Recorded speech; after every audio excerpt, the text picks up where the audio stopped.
Alexandre, ¿cómo te va? Hola Enrique, ¿cómo estás? ¿Qué Saludos a decís? todos, a todas. ¿Cómo andamos?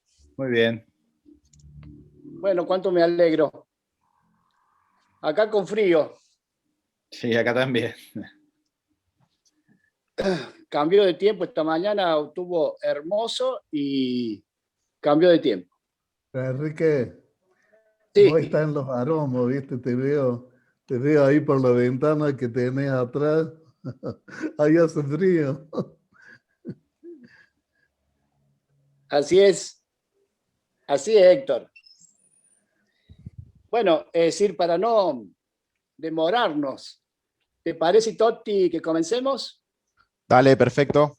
Ahí estamos transmitiendo en Facebook. Igual va a seguir Bueno, entrando gente y vos seguís Sí, sí, sí, yo sigo permitiéndole. transmitiendo. Sí, sí, sí. Perfecto. bueno, buenas noches, compañeros. La verdad que es un honor y un orgullo de que estemos haciendo esta capacitación como partido, por la participación de ustedes, pero también es un honor y un orgullo de que un presidente del organismo de fiscalización, control y promoción de las cooperativas y mutuales en la Argentina nos esté acompañando para generar un encuadre de la política pública que se viene desarrollando en nuestro país a partir del gobierno de Alberto Fernández, con Mario Cafiero primero y ahora con Alexander. Eh, para comenzar, Alexander, nos acompaña María José Pesani, que es la coordinadora de uno de los grupos, de los equipos técnicos que tiene nuestro partido, que es la Comisión de Desarrollo Social. Y María José coordina. Dentro de esa comisión están movimientos sociales, dirigentes cooperativistas y mutualistas. Después, para proseguir antes de que vos tome la palabra, nos va a saludar el secretario general de nuestro partido, Daniel San Cristóbal. Daniel San Cristóbal fue el anterior presidente también de nuestro partido. Y después te daremos la palabra a vos para que nos comentes las políticas públicas que se están llevando adelante.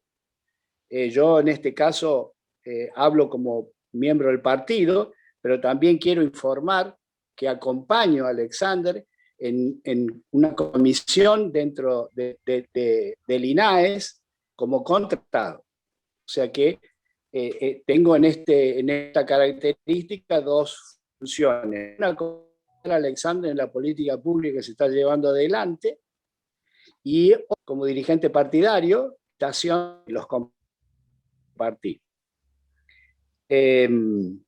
María José, te cedo la palabra. Bueno, buenas tardes a todas y a todos. En mi rol de coordinadora de la Comisión de Desarrollo Social, de los participatorios de Frente Grande y de la Fundación para la Comunidad, les doy la bienvenida. En este momento represento en mi voz a todas las compañeras y compañeros, asimismo a los técnicos y las técnicas de la comisión. Quiero destacar que nuestra comisión es federal, por lo tanto nos acompañan militantes, compañeras y compañeros de todo el país, que en un esfuerzo mancomunado trabajamos diariamente para sacar adelante a los territorios y a los compañeros. Quiero agradecer en esta oportunidad, bueno, por supuesto a todos los presentes, y me gustaría destacar también el rol de nuestros técnicos, que como me gusta decir a mí, en un esfuerzo mancomunado y en una construcción colectiva, trabajamos para el beneficio de los compañeros y los territorios. Agradezco mucho la participación del señor Alexandre Roy. Por supuesto, también agradezco al señor San Cristóbal, que es el secretario general de Frente Grande. Agradezco a Enrique Fernández, a los técnicos, las técnicas, los compañeros presentes, y quiero decir también, no quiero dejar pasar la oportunidad de comentar que Frente Grande desarrolla 21 comisiones en este momento, y bueno, la Comisión de Desarrollo Social es uno de estos espacios del participatorio. Les estoy muy agradecida por estas charlas que venimos dando para la formación de todos los compañeros. Bueno, les doy la bienvenida y muchas gracias. Gracias, Majo. Daniel nos va a acompañar, nos va a saludar como el secretario general de nuestro partido. Daniel, tenés la palabra. Sí, bueno, salgo por cámara por... Se te escucha muy lejos. Sí, estoy saliendo por cámara por un lado y por audio por otro. No sé si se me escucha mejor. Ahí Ahí está se te mejor. escucha mejor. Ahí. Bueno, me pongo acá entonces mis auriculares. Bueno, saludo al compañero que nos está acompañando, autoridad del INAE, saludo a las compañeras, a los compañeros, a los compañeros que le están por dedicar un tiempito a estas reflexiones de hoy. Quiero felicitar a la Comisión de Desarrollo Social del partido, que viene haciendo un esfuerzo de estructuración del amplio arco social que reúne nuestro partido, tratando de darle cierto dinamismo y organización en un partido que tiene en su estructuración histórica una relación más bien colateral con el funcionamiento de lo social o con las organizaciones sociales. Y no ha sido la centralidad del Frente Grande por la forma de configuración, por su nacimiento.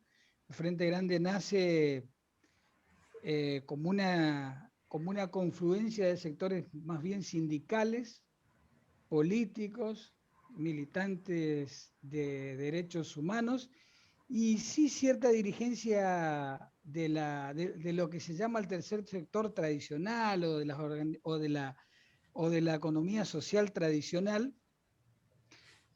pero el nacimiento de nuestro partido es pre-crisis de los 90, digamos, o cuando empezaba la crisis de los 90, por lo tanto, al momento del estallido del 2001 y al nacimiento más moderno de las organizaciones sociales actuales, tenía otro mecanismo de estructuración, y nuestra dirigencia política, nuestras compañeras, compañeros, fueron protagonistas del proceso del 2001 y el posterior de recuperación de la economía, con una pata en el Frente Grande, pero con una pata en lo social, sin que el Frente Grande haya estructurado una organización social propiamente dicha. Y así, digamos, nutrimos, porque venimos de la historia del nacimiento de la CTA, el Frente Grande es prácticamente una organización melliza de la Central de los Trabajadores Argentinos. Muchos nos hemos estructurado, nos hemos organizado ahí, hemos luchado ahí, la respuesta a la salida de la crisis.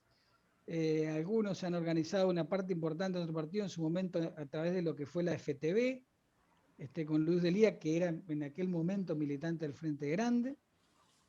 Fuimos protagonistas de los piquetes, en la organización política y en la representación parlamentaria, que el Frente Grande siempre la tuvo desde su configuración.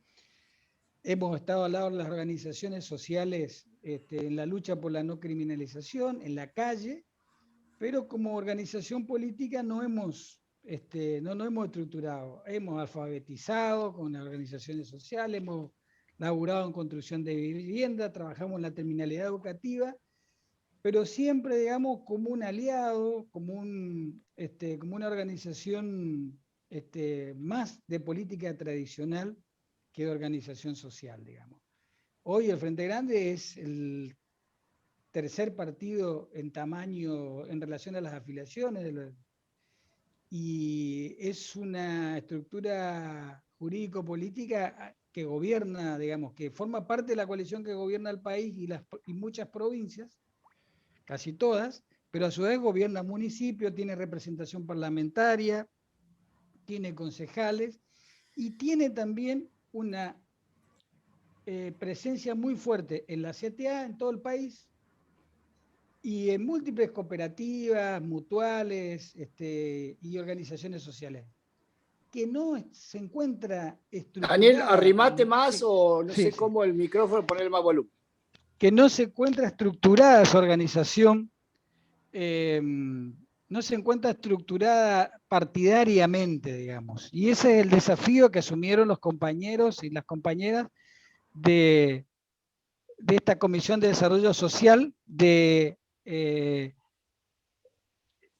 transformar, digamos, esa construcción de aliades con la militancia de las organizaciones sociales en una organización social propia dentro del Frente Grande, que se está discutiendo, digamos, que está estructurada, pero que se está discutiendo el formato y las características que tiene hacia adelante. Por eso yo creo que hoy la conversación de hoy tiene una relación muy estrecha, con lo que se está pensando y con lo que están organizando los compañeros, con un gran esfuerzo y desafío, digamos. Vamos a estructurar la incógnita hacia el futuro y vamos a estructurar una organización social que sea herramienta del partido o vamos a estructurar una alianza con el resto de las organizaciones sociales. El Frente Grande ha sido plataforma en muchas provincias y también en algunos casos nacionalmente, plataforma para que mucha dirigencia social se organice jurídicamente y electoralmente, y es una puerta abierta permanente a la participación. En muchas provincias hemos construido propuestas electorales aliadas con las organizaciones sociales.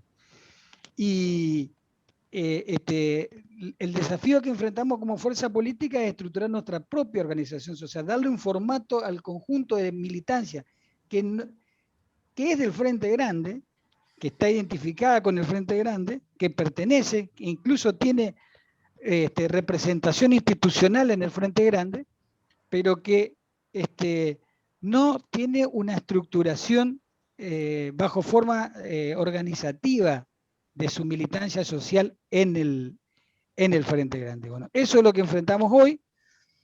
Ya les digo, con una gran presencia, así si uno recorre el país se va a encontrar que en más de la mitad de las provincias nosotros tenemos comisión directiva en los rangos superiores de las comisiones directivas de la CTA, compañeros y compañeros nuestros, con protagonismo. Tenemos representaciones sindicales, tenemos representaciones organizando lo social, pero no está configurado a través de la fuerza política. Bueno, es un desafío. Les quería dejar este mensaje, más bien no dirigido al invitado, al orador central, sino más bien dirigida a nuestra militancia y a nuestra comisión que se encuentra organizando el espacio. Muchas gracias. Bueno, gracias, Daniel. Tomamos el mensaje, lo discutiremos en la comisión y seguramente vamos a tratar de que los compañeros den respuesta. Bueno, ahora me toca presentarle a nuestro compañero Alexander Roy. Y digo compañero con todas las letras, es decir, sin que me falte ninguna. Pero a su vez quiero presentarle la calidad intelectual, porque es muy importante que el órgano conductor y prácticamente vector de la economía social tenga un representante de este nivel académico. Para que ustedes tengan en cuenta, Alexander es doctor de la Escuela de Altos Estudios en Ciencias Sociales de Francia e investigador del CONICET, profesor investigador y decano del IDES y del UNSAN, y a su vez participa del Centro Económico, creo que es CECIM, una cosa así.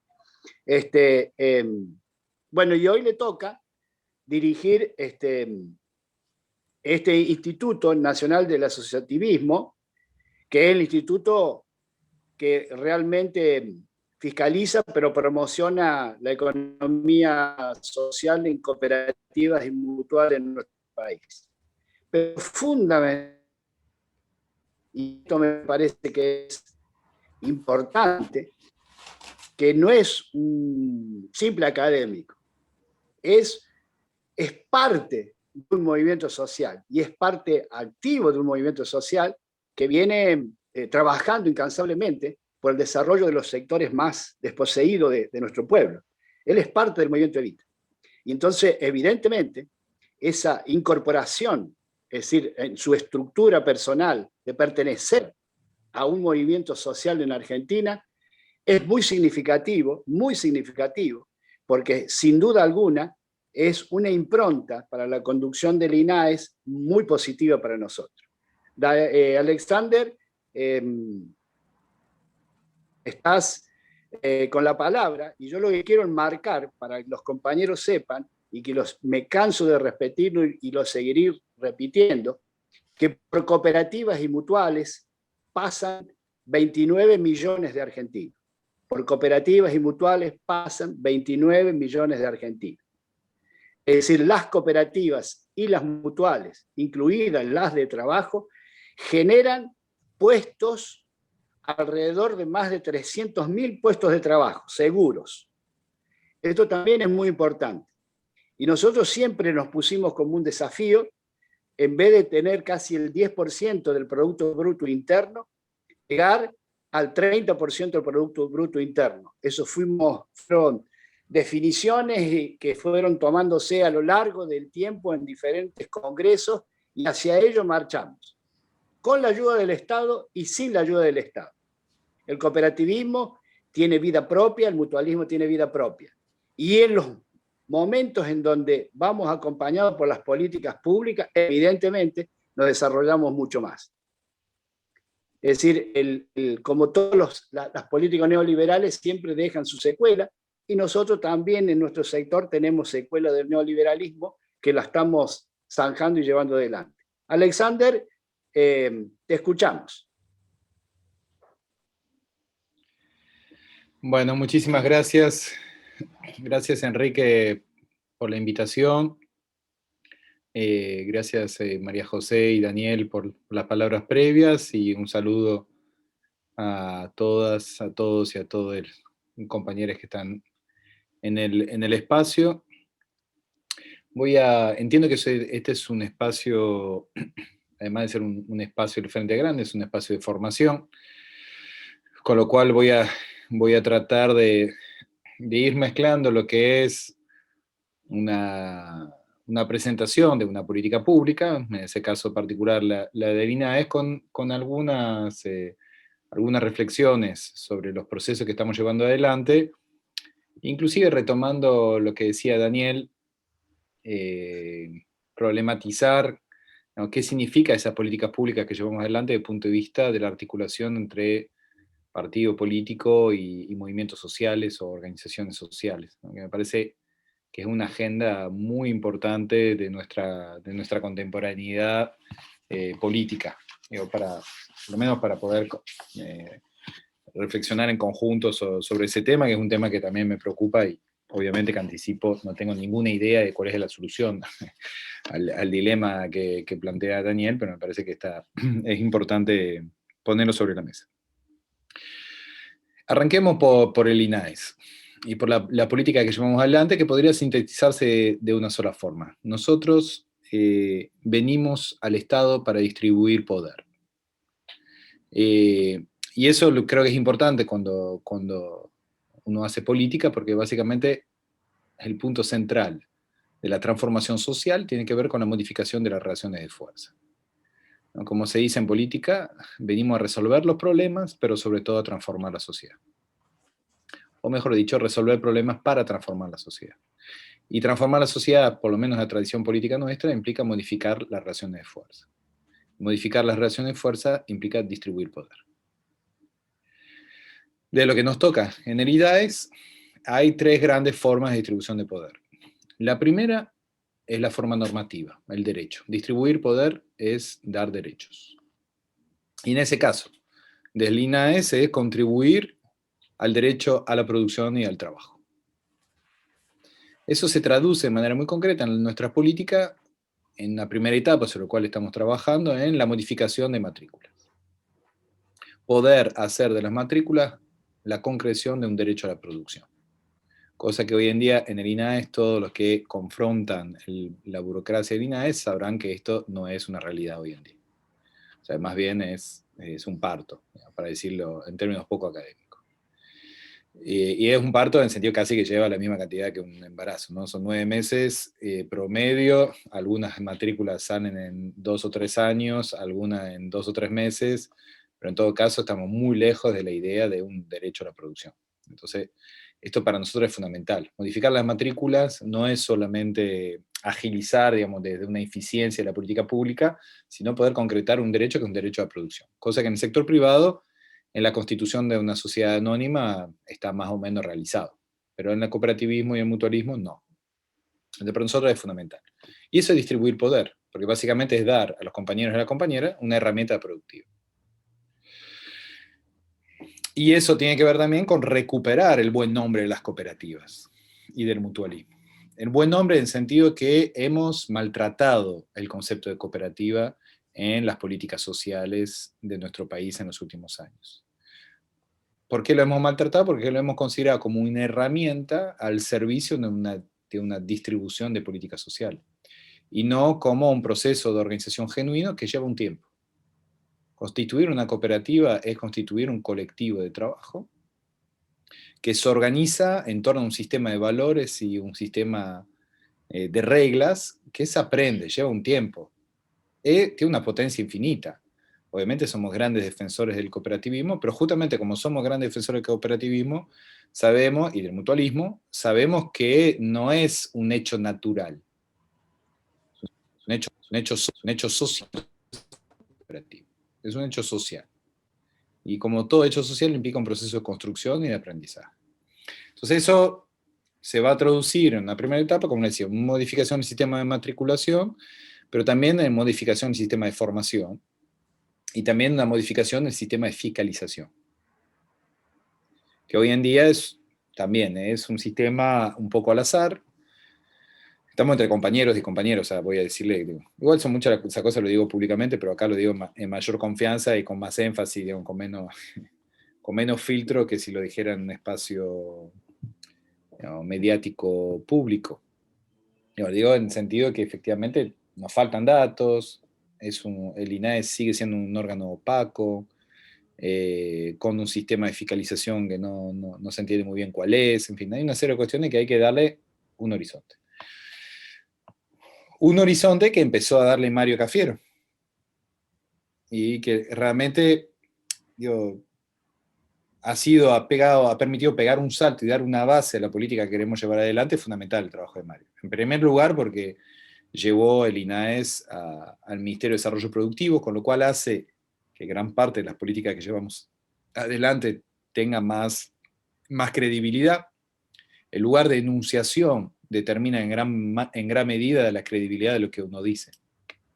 Entonces, cuando uno dice, yo quiero hacer producción, y está en el Ministerio de Desarrollo Productivo, es más creíble que si estuviéramos en el Ministerio de Desarrollo Social, lo cual no significa que no haya una dimensión productiva del desarrollo social.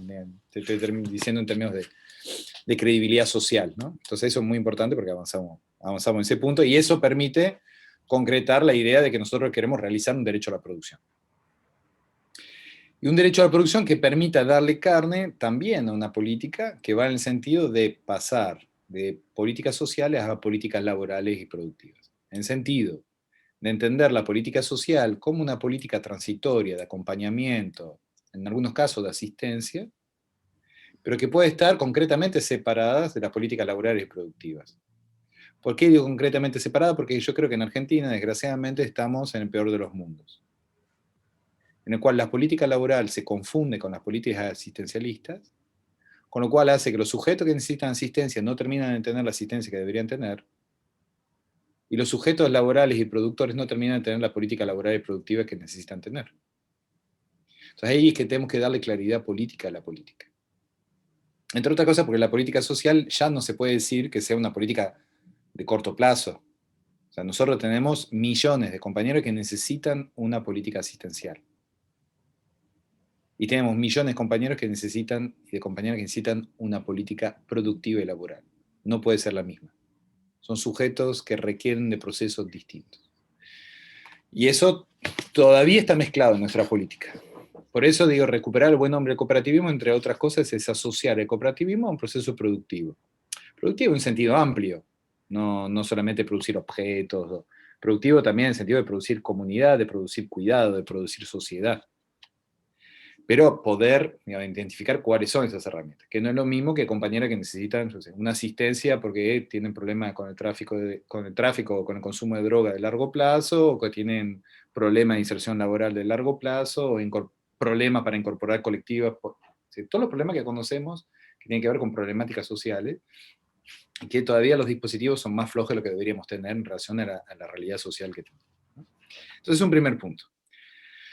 Segundo punto, o sea, el primer punto de la distribución del poder es distribuir derechos, y en ese caso distribuir un derecho al trabajo y la producción. Y distribuir un derecho al trabajo y la producción es dar matrículas. Segundo es distribuir recursos. Y para nosotros el gran recurso productivo es el crédito.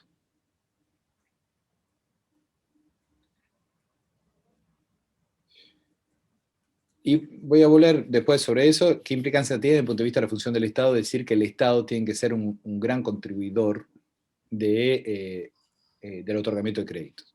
Por lo pronto, lo que estamos trabajando es armar un sistema financiero de crédito no bancario, con el diagnóstico de que el sistema bancario es lo que es. Obviamente me reservo mi opinión sobre el sistema bancario, lo podemos hablar a posteriori, no viene al caso, pero el sistema bancario es lo que es, y está claro que 80% del crédito bancario es crédito personal a consumo, apenas un 20% de crédito a la producción, y que ese crédito a la producción va en general a unidades productivas que no necesitan ese crédito a la producción o que pueden acceder al capital de otra forma. De las 700.000 unidades productivas que tenemos en el país, a mucho menos que el 10% accede a un crédito.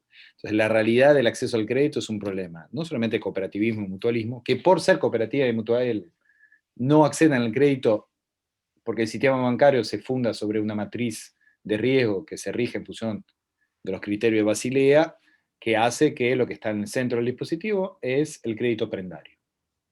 O sea que hay que tener una prenda. En el propio cooperativismo, que justamente es difícil tener una prenda porque la propiedad es colectiva. Entonces vas a ver al banco y decir, yo soy una cooperativa y usted tiene una propiedad embargable y no soy una cooperativa. Y bueno, listo, váyase. Tenemos casos absurdos de cooperativas que mueven millones de dólares y no acceden al crédito en el país. O sea, ni siquiera es un problema de flujo, o sea, es un problema de matriz de riesgo. Bueno, ahí tenemos un problema muy grave, que tiene que ver con la forma en la que se constituye el sistema de crédito, y es una forma de distribuir recursos, clave. Lo tercero tiene que ver con saberes. La distribución de los saberes. Y que me conecta con el segundo punto que quiero plantearles, que qué implicancia tiene distribuir poder desde el punto de vista del modelo del Estado. Distribuir saberes significa asumir que el Estado, y más en una sociedad contemporánea, más en la sociedad argentina, federal, con una heterogeneidad territorial y societal que hace su riqueza, que no es un problema, que es su gran riqueza, implica justamente asumir desde el Estado que uno no sabe cómo funcionan todos los territorios, uno no sabe cómo funcionan todos los sectores productivos, uno no sabe cómo funciona cada barrio, uno no sabe cómo funcionan todas las lógicas. Lo que sí sabe el Estado es componer y articular los saberes múltiples que hay en la sociedad. Eso es el gran punto, si quieren, de la posición estatal.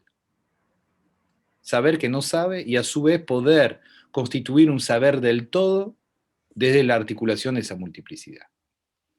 Es una posición, que es una posición política, si quieren, que le da encarnadura a esa definición que tiene el gobierno de Alberto y Cristina de un gobierno científico. Hay dos formas de ser científico, lo digo como científico. Está el científico que piensa que ya sabe, o el científico que sabe que no sabe. El científico político es el que sabe que no sabe. Y si hay algunos acá que les gusta el psicoanálisis, es la misma posición que la posición clínica. O sea, que la buena posición política es el político que sabe que no sabe y que por eso se constituye en un sujeto supuesto al saber. O sea que construye parte de su autoridad justamente sobre una capacidad de escucha y de articulación de saberes, porque el saber está en el otro. Eso para nosotros, desde el punto de vista del cooperativismo y mutualismo, es clave, porque entienden que el cooperativismo y mutualismo atraviesa todos los sectores económicos. Como decía Enrique antes, 10% del PBI mal contado, porque es solo contabilizado en la parte formal. Si agregáramos el sector informal sería muchísimo más. Yo estoy seguro que estamos ya cerca de un 20 o 25% del PBI. Estoy seguro que es una forma, ¿no?, política de decir las cosas para ir instalando grandes números. O sea, habría que contabilizarlo, es poco científico lo que estoy diciendo, pero bueno, vamos avanzando hacia ese imaginario. Pero que tiene que ver justamente con una heterogeneidad. En el cooperativismo está el sector eléctrico, la distribución de agua. Gran parte de los servicios públicos del interior son servicios públicos que llevan adelante el cooperativismo. Por eso, efectivamente, 29 millones de argentinos y argentinas están vinculados de una forma u otra con el cooperativismo. El sector de seguros, las cooperativas de trabajo, con toda la diversidad que hay de cooperativas de trabajo, las cooperativas de vivienda, las mutuales de salud, etcétera, etcétera. O sea, hay una mini sociedad cooperativizada, perdón, digo mini no, hay una sociedad entera cooperativizada y mutualizada que es invisibilizada en Argentina y que es portadora de saberes. Como hay saberes populares, como hay saberes feministas, como hay saberes estatales, como hay saberes políticos, como hay saberes académicos, ¿no? O sea, gran parte del proceso político consiste en articular y certificar y reconocer saberes. Y en el cooperativismo aparte hay un saber particular, que es el saber hacer juntos. El saber hacer juntos. A su vez, asumiendo una contradicción fundamental, ¿no?, que todo proceso social concreto es un proceso jerarquizante, ¿no? O sea, cualquiera que estuvo en la cooperativa sabe que hay alguien que dice, no, pero yo estuve desde el principio, o yo sé más, o yo trabajo más, ¿no? Entonces, todo colectivo reinyecta permanentemente jerarquía, salvo que en una cooperativa hay un principio de igualdad, una mutual hay un principio de igualdad. Entonces, hacer juntos es justamente regular permanentemente esa tensión entre jerarquía y principio de igualdad. O sea que ahí también un saber hacer, una tecnología organizacional que hay en el cooperativismo y mutualismo, que en la sociedad contemporánea es una mina de oro, es fundamental. Independientemente de un montón de saberes comunitarios que están y que no son socialmente reconocidos, y que el lugar del Estado es también distribuir poder, distribuyendo reconocimiento y certificaciones de saberes. O sea que el propio Estado diga, usted también sabe. Esos son para nosotros tres grandes procesos de distribución de poder que pasa por dimensiones normativas, por dimensiones materiales y por dimensiones cognitivas o vinculado a la cuestión del saber. Eso me lleva a mi segundo punto, tiene que ver con otra forma de pensar el Estado, que va a contramano. Si algunos de ustedes se formaron en el sistema universitario argentino del mundo de las ciencias sociales, pero en general más allá, habrán tenido una clase que se llama Estado y Sociedad, como si fueran dos cosas separadas, que es una gran herencia del pensamiento liberal, que supone justamente que hay dos cosas distintas. Lo cual nos lleva a nosotros a una discusión, que es una discusión tramposa, que se plantea en torno a la idea de los dos lados del mostrador. ¿Cómo ustedes, organizaciones sociales, pueden estar de los dos lados del mostrador? Bueno, el INADE se institucionalizó eso. Es una gran institución. Porque el INADE está conducido por un directorio, cuya mayoría está constituido por cooperativas mutuales. En el directorio hay 7 personas, 4 son de cooperativa de mutualismo y 3 son del Estado, incluyendo el presidente. Entonces, ¿qué significa? Que justamente es una institución donde lo social está en el Estado. Entonces no hay una separación Estado-sociedad, sino que lo social está en el Estado. Es más, diría, encarna una concepción del Estado en el cual el Estado es el Estado, o sea, el Estado con E mayúscula es el Estado de lo social con E minúscula. El Estado es el Estado de lo social. Expresa lo social. Que eso es lo que permite que el Estado esté siempre un poquito atrás de lo social. Que eso no está mal. No está mal, porque justamente permite que el Estado entienda la dinámica societal. Eso hace la diferencia entre una posición conservadora y una posición de transformación. Pues ¿dónde está la transformación en gran medida? En la propia sociedad. nombraba Enrique, recordaba, o Daniel, digamos, la vinculación del Frente Grande con la CTA. La CTA fue la primera organización que reconoció que había trabajadores desocupados. Esa modificación conceptual, que todavía hoy en día le cuesta a la Argentina, todavía cuesta, digamos, más de 2 décadas después, es una ruptura conceptual que en muchos lugares del mundo ni siquiera se puede plantear. O sea, fue una innovación conceptual que planteó la CTA, que es fundamental, que es un quiebre en el orden político y simbólico a nivel mundial. Y que en Argentina habilita gran parte de los procesos de los cuales nosotros formamos parte, que tienen que ver con los procesos de organización de la economía popular, justamente de asumir que aunque desocupado o desempleado, los hombres y las mujeres de este país siguen siendo trabajadores. O sea, es un reconocimiento de una identidad fundamental que no tiene que ver con la relación de dependencia. Eso fue el proceso de la CTA. Ahora, eso es una innovación que no salió del Estado, salió de la sociedad. Y es fundamental que eso esté en el Estado. Que lo social esté en el Estado. Es lo que le da al Estado una dinámica. Y en ese sentido, eso es una primera característica que me parece fundamental, un concepto de Estado que tiene que ver con un Estado que distribuye poder, porque si la sociedad está en el Estado, y que la función del Estado es distribuir poder, y distribuye poder porque sabemos, sobre todo en sociedades periféricas, que cuando se pierde el gobierno, no solamente se pierde el gobierno, se pierde el Estado. Se pierde el Estado. Y el Estado empieza a jugar en contra de la clase trabajadora. Entonces, distribuir poder en particular en organizaciones que tengan cierta autonomía desde el Estado, no es una contradicción. Es lo que permite el sostenimiento de la lucha de la clase trabajadora a lo largo del tiempo. Y eso es un esquema en el cual el Estado es una herramienta de distribución de poder y a su vez el Estado asume su posición como modo de expresión de lo que está en lo social y a su vez el Estado reasume su posición de mediación social.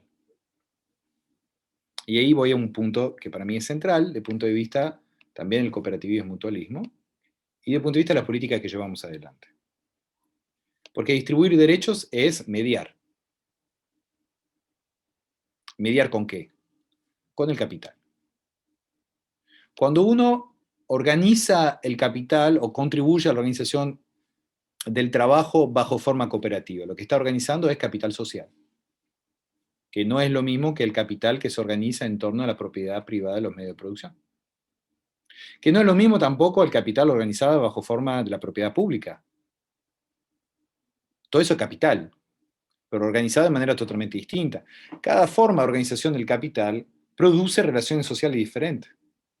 La relación social propia al mundo privado no es la misma que la relación social propia al mundo cooperativo y no es la misma que la relación social propia al capital organizado de forma pública.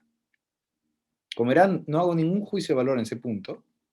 Obviamente mi preferencia está del lado cooperativo y mutual, pero quiero decir, es importante ver que hay múltiples formas de organizar el capital, son múltiples subjetividades, y el Estado cuando interviene en organizar el capital de una forma u otra, media. ¿Media por qué? Porque transforma las relaciones de fuerza. Distribuir poder incentivando a poder ser una cooperativa es una forma de transformar relaciones de fuerza a favor del capital social. Segundo punto, distribuir créditos. ¿Por qué ese punto es clave? Y por ahí me voy a meter un tema polémico de estos días. Sin duda alguna. Sin duda alguna. Bueno, vamos ahí entonces. Hay dos grandes formas de captar, o sea, nosotros en los procesos productivos se produce un excedente del capital, ¿no? El gran problema de la economía, a diferencia de lo que dicen los neoclásicos y los neoliberales, y muchos de nuestros compañeros que se dicen heterodoxos, el problema de la economía no es la escasez, el problema de la economía es qué se hace con el excedente. Esas son dos posiciones radicales en términos de discusión económica. Bueno, el tema, en la Argentina hay mucho excedente, muchísimo excedente. Una parte del excedente está fugado. Entonces ahí hay algo del excedente que está fugado, significa no necesariamente que está afuera. Digamos, una parte ínfima que puede poner la guita en las Islas Caimanes o sea, es el 3%, digamos. Si vieron esa telenovela brasilera, ¿no? Hay una parte de la élite que pone guita afuera. La gran parte de la fuga es fuga interna. Gente que tiene la plata en el país, diríamos bajo el colchón, pero la verdad que en gran medida está o en cuevas, o en caja de seguridad, o en algún sistema financiero. Bueno. Ahora, el excedente, ¿cómo se disputa el excedente del capital? Hay una primera forma que es la disputa fiscal del excedente, ¿no? Si yo trato de captar el excedente a través de los impuestos y redistribuirlo vía el Estado. Eso es una política redistributiva. Ventaja de ese esquema que corrige desigualdades del sistema, en términos generales. Inconveniente es que lleva a un conflicto en general con los que producen el excedente del capital. En el caso del kirchnerismo, fueron dos grandes conflictos que hubo, fueron dos grandes conflictos vinculados a la disputa fiscal. La 125 y las retenciones móviles, y el impuesto a la ganancia, que llevó dos conflictos con el campo y con la CGT. Digo eso porque fíjense que efectivamente si uno disputa el excedente bajo forma fiscal exclusivamente, produce una tendencia de un conflicto con los productores de ese excedente, bajo distintas formas. Segundo problema es qué se hace con ese excedente. O sea, si ese excedente se reinvierte para producción, permite ex post, ¿entiendes?, volver a generar un acuerdo con quien se tensionó. Que es el problema en general de los trabajadores cuando pagan impuestos. Yo pago impuestos, pero no recibo salud, educación, etc., ¿no? La crítica fiscal que en general siempre pone ahí. O los propios sectores productivos, está bien, yo pago mis impuestos, pero no tengo ruta, no tengo crédito, etcétera, ¿no? Es un típico conflicto. Ahora, eso es un gran problema cuando en el centro del dispositivo político está el sujeto consumidor. Es decir, ahí hay un problema para mí estructural cuando el excedente del capital se capta fiscalmente para orientarse al consumidor. Con el consumidor no hay acuerdo político posible. El consumidor no es un sujeto político transformador. Lo vimos en Brasil, lo vivimos en Argentina. Y ahí me preocupa. Me preocupa porque creo que seguimos insistiendo con el consumidor como sujeto político. Otra forma, y por eso nosotros planteamos que la disputa del excedente, además de la captación fiscal, que es redistributiva, es muy importante que el excedente tome forma crediticia y que el crédito sea un crédito a la producción. Por eso llevamos adelante la política que queremos llevar adelante. Porque el crédito a la producción, sobre todo en un país donde somos formados parte de los 10 países, de los 10 últimos países del mundo en términos de ratio de crédito sobre PBI. No hay crédito en Argentina. Y no hay crédito productivo, hay crédito al consumo, a tasas, por otra parte, exorbitantes. Entonces es muy importante porque el crédito a la producción no solamente permite discutir el excedente de otro modo, pero además sí constituye un acuerdo político con un sujeto político que sí es transformador. Los y las trabajadores y los productores, que en potencia son trabajadores. Ningún sujeto es naturalmente transformador. Pero históricamente en potencia sí lo es cuando es trabajador o cuando es productor. Cosa que el consumidor ni en potencia, ni de manera latente. Desde Marcuse a esta parte de los años 60 sabemos que los sujetos consumidores no son sujetos de transformación y menos sujetos revolucionarios. Entonces es muy importante que el Estado medie no solamente su poder fiscal, pero también su poder de reorientación del crédito para tejer acuerdos con sujetos transformadores. Y voy a un último punto, para no hacerlo demasiado largo y que podamos conversar, que tiene que ver con la discusión sobre el problema de la representación política y de los partidos. Me parece que es muy importante llevar esa discusión adelante, más si miramos un poquito en el retrovisor esas tres experiencias europeas que son Cinque Stelle en Italia, Podemos en España, o un movimiento que hubo en Francia que se llama Nuit Debout. ¿Por qué tomo esos tres ejemplos? Porque Cinco Estrellas y Podemos son dos procesos que vienen de una reivindicación social, que enseguida tenía una conexión entre, ¿no?, lo social y la representación, y que finalmente no pudieron sostener la relación entre representación y su base social. Y terminaron una deriva, en distintas formas de deriva, no voy a entrar en detalle del análisis, pero en distintas formas de deriva. Y ahora, bueno, Podemos, que entró en una crisis política muy grande. Proceso inverso en Francia, un movimiento hace algunos años llamado Nuit debout, que consistía en formas organizadas, movimiento social que se reunía en la Plaza de la República, con un nivel de movilidad, de movilización muy grande, y deciden no convertirse en partido político. Parte de lo que ocurre en ese momento, y deciden no convertirse en partido político porque dicen no están dadas las condiciones de la representación.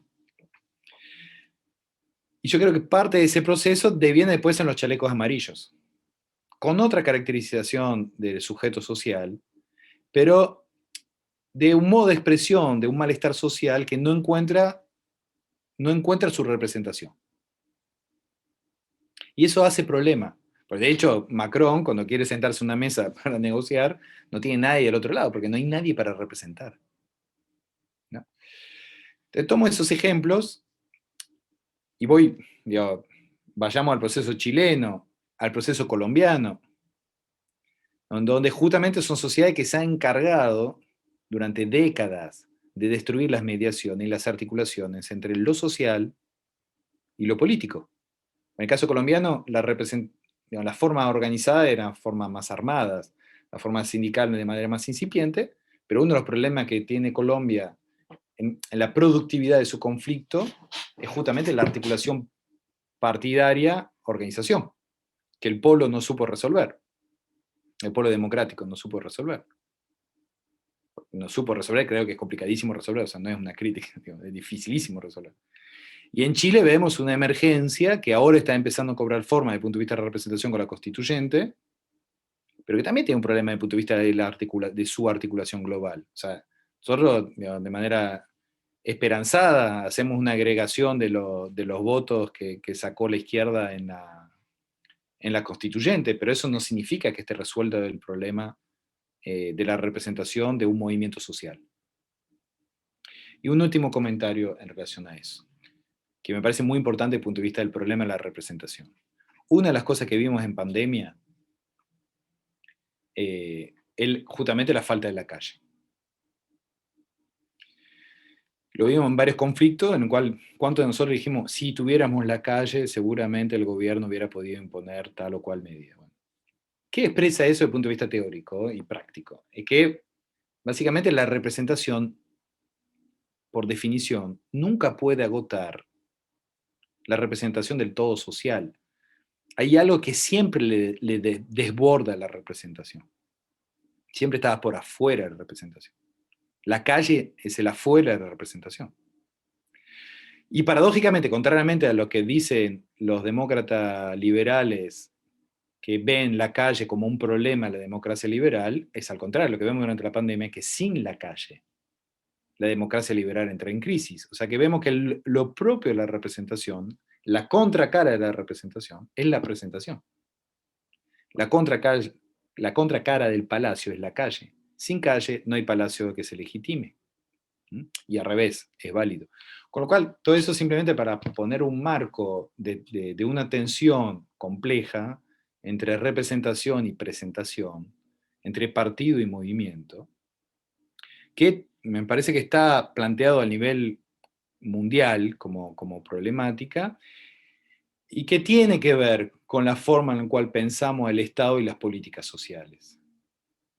Porque no podremos resolver ese intríngulis, de vuelta reafirmo que no tengo ni idea de cómo se resuelve, simplemente la intuición o la hipótesis es que no podremos resolver el intríngulis si no podemos plantear al mismo tiempo la tensión entre representación y presentación, partido y movimiento, la tensión entre Estado y sociedad, lo que planteamos nosotros sí es lo social en el Estado, y un Estado que distribuye poder concretamente a través de normas, recursos y saberes. Muchas gracias.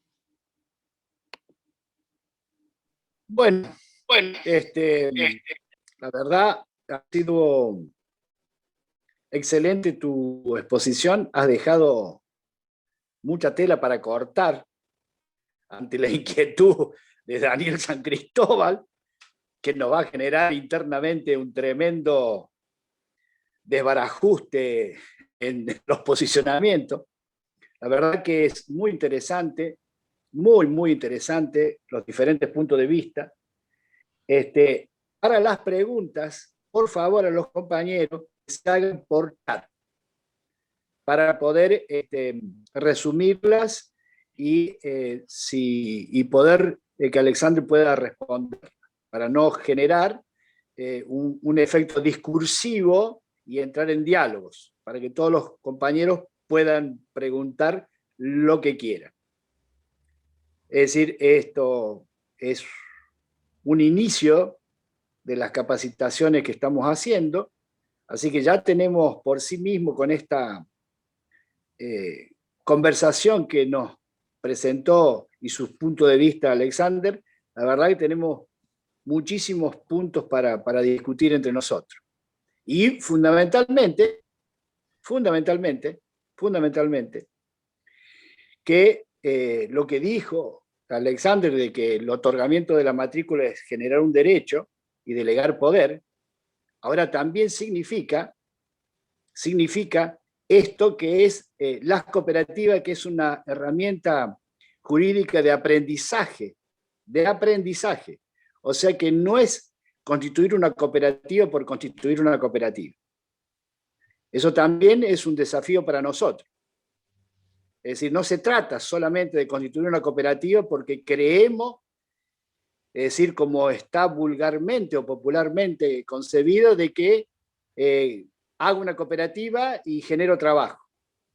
Me parece que es toda una discusión que tenemos que hacer. La cooperativa es una herramienta jurídica del pueblo popular para generar trabajo, generar crédito, etcétera, etcétera, etcétera. Entonces tenemos que pensar tenemos que pensar mucho en este tema de nuestra comisión cuando los compañeros vienen y dicen, quiero constituir una cooperativa. ¿Para qué? ¿Por qué? ¿Cuál es el proyecto? ¿Cuál es la capacitación? Etcétera, etcétera. Bueno, dejo las preguntas. Toti, vos estás viendo. María José, vos estás viendo las preguntas. Sí, estamos viendo, van despacio, pero bueno, ha sido una clase magistral, estamos muy agradecidos. Esperemos tener mucho más de esto porque, bueno, ha ido de lo particular abriendo el tema de forma tal que esclarece muchísimos puntos. Así que, bueno, necesitamos más. Hay una pregunta, discúlpame, Majo, ¿cuándo se podrá regularizar el tema de las matrículas? Qué complicada esa pregunta. Sí, la primera sería esa. Hay otra pregunta, dice, sería interesante que se pueda incluir de manera sistemática y seria las cooperativas de la economía social al sistema productivo de la economía formal. ¿Hay algo al respecto que el INAE tenga pensado desarrollar?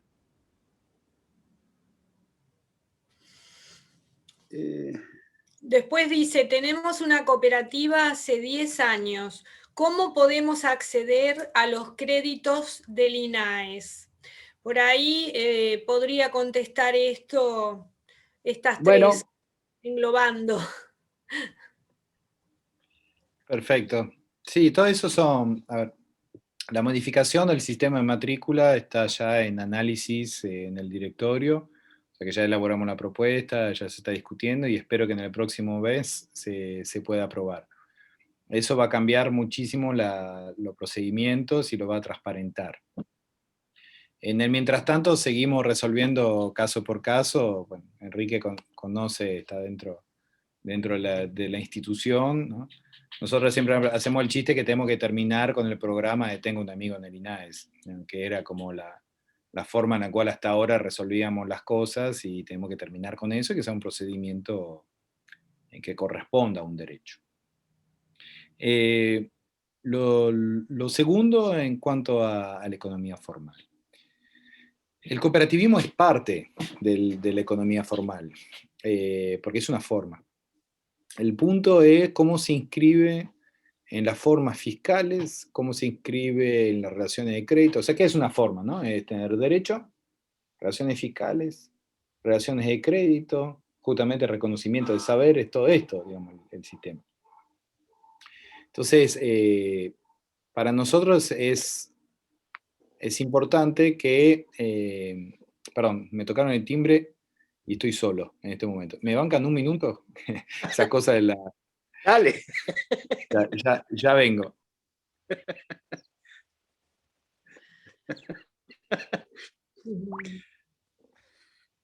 Bueno, excelente reunión, compañero, excelente reunión. Habría que atosigarlo de preguntas para que nos las responda. Felicitaciones, muy buenas. Aprovechemos Me la parece ocasión. los compañeros con semejante exposición, pero ya vienen, ya están apareciendo las preguntas, así que bien.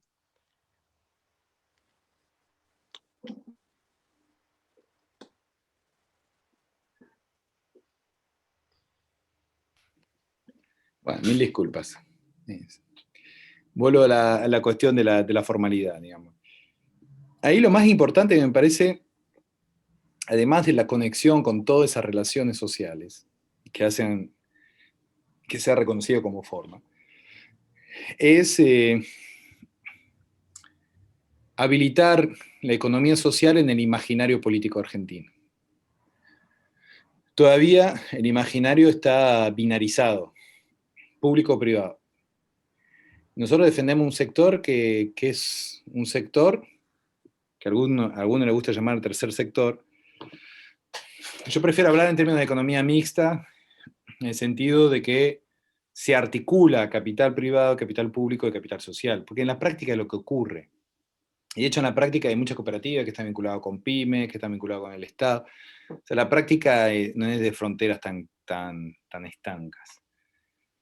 Entonces eso me parece clave, que se pueda trabajar en esos imaginarios.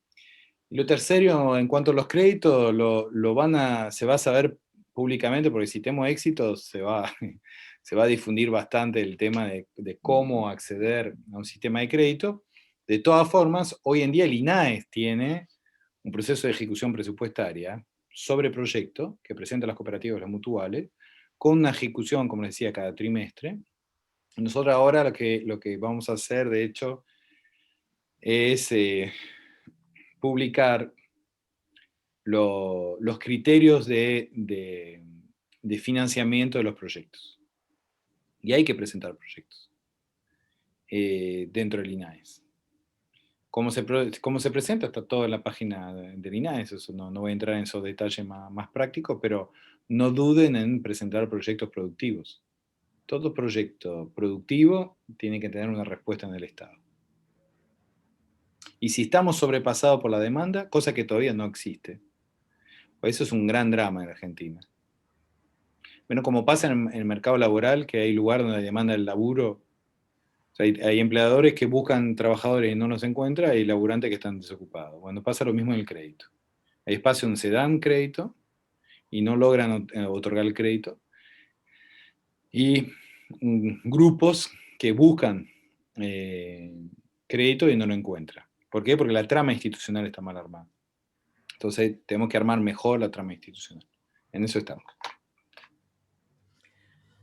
A ver, acá, Enrique, esta me parece interesante también, de Claudia González, nos dice, la política de conformación de las mesas asociativas territorial son el camino para acceder a esos derechos y créditos más rápido, más eficaz, más efectiva. Y lo dice en forma de pregunta. Sí, las mesas asociativas son mesas que bueno, surgen de una política que llevó adelante Mario Cafiero de incentivar articulaciones a nivel territorial.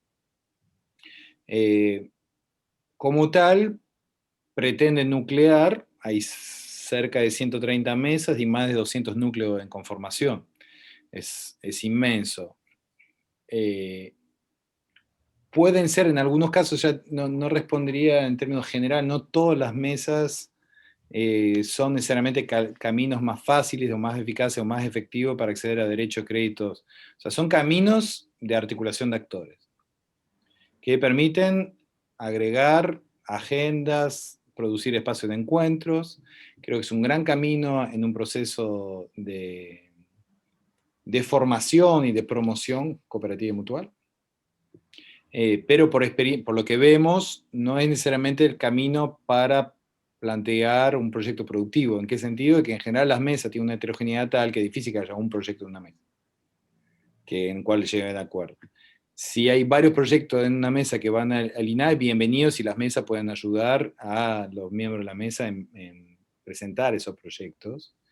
Pero en general las realidades productivas implica porque lo que financiamos son proyectos productivos, implica un desarrollo productivo que por la heterogeneidad de la mesa en general no encuentra un denominador común. Entonces, depende mucho de las mesas, ¿no? Me cuesta hacer una respuesta general frente al planteo de las mesas. Sí, es una gran herramienta de articulación entre actores, de encuentros y de constitución de agendas comunes, y esperamos de formación hacia el sector, de promoción hacia el sector. Es un gran camino para que le llegue más y mejor demanda al INAES, y a su vez para que pueda haber un tejido territorial más denso y más productivo.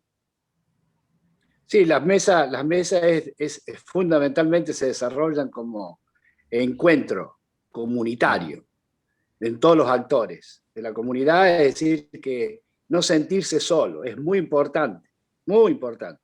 Y es un proceso que inició Mario, que está todavía en ese proceso. Es decir, no se sabe. Entonces hay algunas que están más organizadas, otras menos organizadas, pero son encuentros comunitarios. Muy importante, muy importante. Bueno, quiero decirte que está nuestro vicepresidente del partido, Eduardo Sigal, que nos está acompañando, escuchando, que después, indudablemente, decir en este desafío que planteaste vos, será uno de los partícipes más. Así que gracias, Eduardo, por estar. ¿Alguna otra pregunta? Y acá hay una de Joaquín Escobar y dice: en Argentina el cooperativismo puede ser una respuesta legítima a la crisis estructural del empleo. ¿Podría ser parte de esa fuerza social necesaria para las transformaciones? Urge un financiamiento dirigido a la producción. Hoy mismo la distribución, perdón que me pierdo, ahí va, hoy mismo la distribución dirigida al consumo es parte de la dominación. Coincido con el compañero.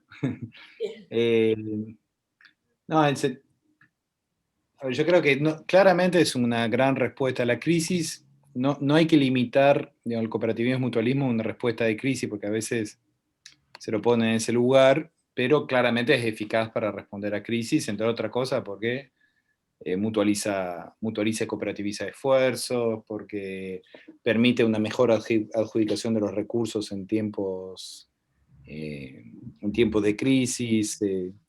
Las decisiones se toman mejor en colectivo que de manera individual. O sea, hay una serie de cuestiones donde claramente el cooperativismo y mutualismo da cuenta de su eficacia en tiempos de crisis.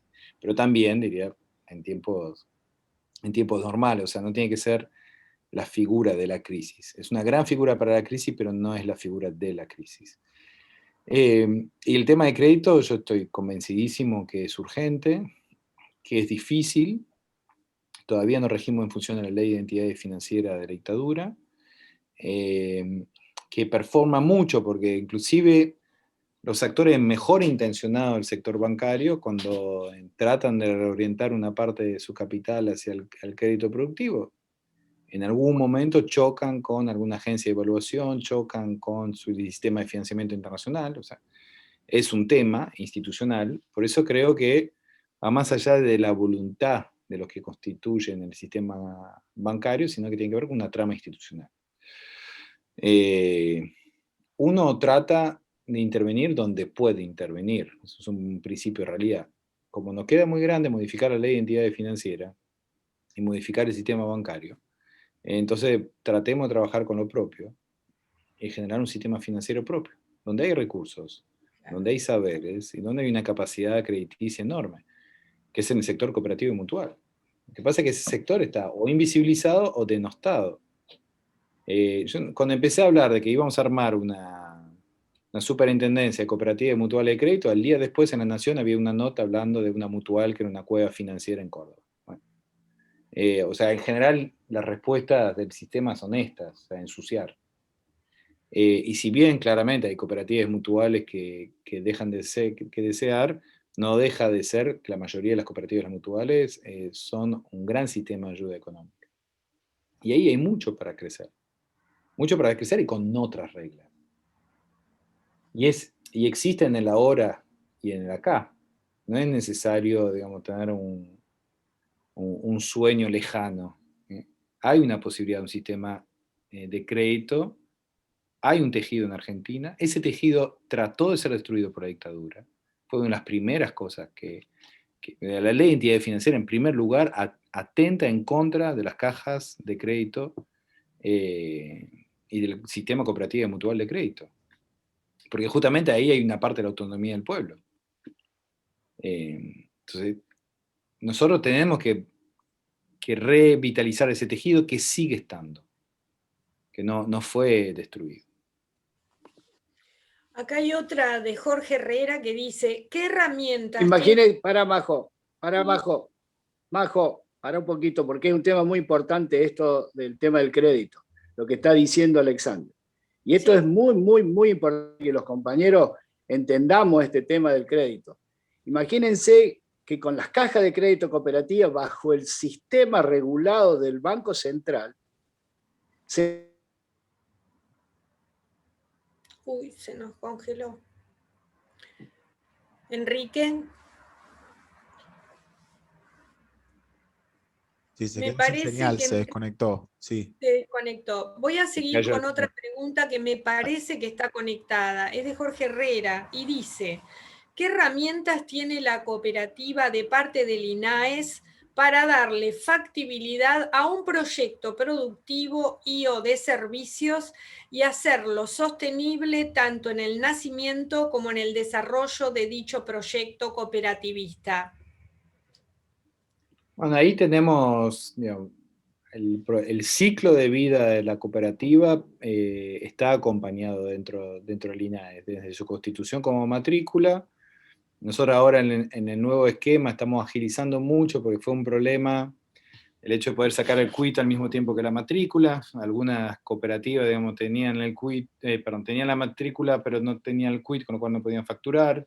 Todo eso lo estamos agilizando. Queremos que haya, de hecho, que no haya que hacer un trámite de exención fiscal, o sea, simplificar todos los procedimientos iniciales. Acompañar durante un año y medio a las cooperativas que lo requieran, un proceso de formación real del colectivo. Y eso justamente queremos hacerlo en trabajo común con las mesas de asociativismo y con otros órganos que hay en las distintas provincias, y cada territorio tiene una especificidad y hay que acompañar esa especificidad. Pero la formación es fundamental en el proceso cooperativo. Lo tercero tiene que ver con crédito. Lo cuarto, nosotros estamos lanzando ahora en los próximos meses, va a ocupar gran parte de la actividad del instituto, que es una planificación estratégica sectorial y territorial. Así que vamos a ver cada sector, cuáles son sus necesidades, que entre el cooperativismo eléctrico y el cooperativismo de vivienda hay agendas totalmente distintas. Entonces nosotros vamos a elaborar esas agendas, ver cómo se articulan con distintas partes del Estado. En ese sentido también el INAES funciona como una especie de embajada cooperativa y mutual, en el sentido que defiende intereses adentro del Estado, donde articulamos nosotros con todas las áreas del Estado para que se lleven adelante agendas que importen por el sistema, siempre con la perspectiva de defender, fortalecer y desarrollar el hecho cooperativo, siempre con la perspectiva de que una sociedad con más cooperativas y más mutuales es una mejor sociedad que con menos cooperativas y más mutuales. Entonces ahí nosotros defendemos el hecho cooperativo y mutual. Así que todas esas herramientas están, todo eso obviamente acompañado por un proceso de fiscalización, más sofisticado que hay ahora y que permite no tanto ejercer un poder de policía, sino digamos, proteger el buen nombre del cooperativismo y el mutualismo, que es para el propio interés del sector. Bueno, toda esa política va en el sentido de acompañar justamente el desarrollo cooperativo y mutual. Gracias. Es muy importante todo lo que se está hablando. Se me cortó el internet, es lo mismo cuando dijiste vos de la superintendencia, a mí el capitalismo también me cortó la internet. Lo que quiero decir de que en las cajas de crédito manejaban el 10% de los ahorros nacionales. Es decir, y bueno, y la respuesta del pueblo cuando después las 990 cajas de crédito fueron aniquiladas, invisibilizadas, concentradas y después extinguidas, los pueblos del interior respondieron generando ese viejo reglamento que había de ayuda económica en las mutuales y se volvió a regenerar el crédito en los pueblos a través de las propias mutuales. Es decir, ojalá podamos volver a ese 10% cuando ya hay una semi-lucha ganada, es decir, de que el propio sector financiero popular está asentado sobre cooperativas y mutuales manejado por el INAI, no por el Banco Central, es decir, que nos estamos alejando de las NIF y la legislación internacional de financiamiento. Alexander, me parece que es una excelente charla. Si no hay más preguntas o quedan una o dos más y terminamos. Espera un segundo. Majo? Que esperes un minuto porque hay otras preguntas interesantes que podemos englobar. Dice acá Eve Pérez de Chaco, buenas noches. Entendí una oposición al crédito al consumidor. ¿Es así? En ese caso, ¿por qué? Y otra pregunta, que la hago así un poco como para englobar un par, es si se sabe qué ocurre con la CONAMI, que es una herramienta muy importante para las mutuales que atendemos a la economía popular e informal. Empiezo por la CONAMI. Digamos. En general, todo eso, háblenlo con Gandulfo, digamos, lo pueden invitar para que haga una presentación del sistema de microcrédito que está en plena transformación y que está activo, como pasa con muchos sectores de crédito, con menos recursos de lo que uno quisiera que tengan, pero está claro que el sector de microfinanzas no es lo mismo que el sector de la mesofinanza, no es lo mismo que el sistema financiero productivo en general, al cual me refería más específicamente y sobre el cual, de hecho, Enrique, gran parte de lo que estoy diciendo forma parte de un trabajo, una comisión en la cual Enrique fue partícipe. Voy a la cuestión sobre el crédito al consumo, para que se entienda bien y la figura del consumo. Obviamente no es estar en contra del crédito al consumo per se. El problema es cuando todo el sistema crediticio está orientado al consumo. Y el problema es cuando, eso es un problema económico, porque básicamente si no, no hay forma de que haya producción, pero no hay forma de que haya producción en ningún sistema económico, ni capitalista, ni socialista, ni el crédito es lo que permite, digamos, anticipar un proceso de producción, ¿no? Y poder crecer. Entonces es clave el crédito, no hay economía sin crédito productivo. Y el problema del consumo, cuando todo el crédito está orientado al consumo, más allá de la cuestión de la tasa de interés, que no es menor, que si quieren podemos ahondar en ese tema, pero sobre todo es el tipo de subjetividad que produce. Porque la subjetividad del consumidor es una subjetividad individualizada, salvo que acceda al consumo a través de alguna mediación colectiva, como ha existido en otros momentos. Por ejemplo, en cooperativas de consumo, ¿no? Donde vos sabés que consumís porque hay un colectivo que te acompaña en ese proceso. Ahora, gran parte del problema que tuvimos en las elecciones en Brasil y en Argentina tiene que ver con que muchos conciudadanos nuestros y conciudadanas pensaron que gran parte de su acceso al consumo tenía que ver con un esfuerzo personal. El crédito al consumo sin mediación social es un gran productor de una subjetividad individualizada. Y no lo digo solamente por el resultado electoral, sino que tiene que ver con muchas investigaciones, que ahí me pongo en mi gorra académica, con muchas investigaciones que llevamos adelante sobre la relación entre dinero y subjetividad, y consumo y subjetividad. ¿Eso significa que los discursos sobre relanzar la economía del consumo están mal? No, lo que pasa es que hay que darle una vuelta de tuerca más. El consumo claramente activa la economía. El problema que nos debemos hacer, creo, desde la política, es cuál es nuestro sujeto político. ¿A quién le hablamos? ¿Le hablamos al consumidor y al consumidor o le hablamos al trabajador y al productor? No es el mismo discurso. Y una cosa es hablar al trabajador que consume o al productor que consume, que al consumidor, que en general no se habla del consumidor que trabaja, de hecho. Se corta ahí el sujeto. Entonces ahí hay un gran problema de la forma en la cual se constituye, Silvia ahí veo en el chat, dice, se constituye efectivamente la conciencia de clase. Es así, ese viejo tema de la conciencia. Cuando el sujeto trabajador y productor asume una conciencia colectiva, digamos, por si hay gente que está reñida con la categoría de conciencia de clase, con la cual no estoy reñido. Pero si no es conciencia de clase, por lo menos conciencia que uno forma parte de un colectivo y que hay una sociedad que media. Bueno, eso es fundamental. Es fundamental. Y tengo muchísimo miedo que pensemos que podamos volver a crear una ciudadanía consumerista que después nos vota en contra. Y agrego otra cuestión, ya para terminar de volarla, pero que tiene que ver con el problema de la producción de sentido. O sea, nosotros estamos transitando una pandemia. La pandemia consiste en la experiencia cotidiana de miles de muertos que contamos. Contamos todos los días en una contabilidad de la muerte. Una contabilidad de la muerte que en muchos casos no está vinculada a un proceso de duelo a la altura de esa contabilidad. De duelos personales, familiares y de duelos colectivos. Porque la propia vorágine de la contabilidad mórbida no lo permite. Eso, en cualquier sociedad que se enfrenta a eso, produce una crisis de sentido fenomenal. Ahí salgo de cualquier discurso económico, voy a una cuestión más de sociología histórica.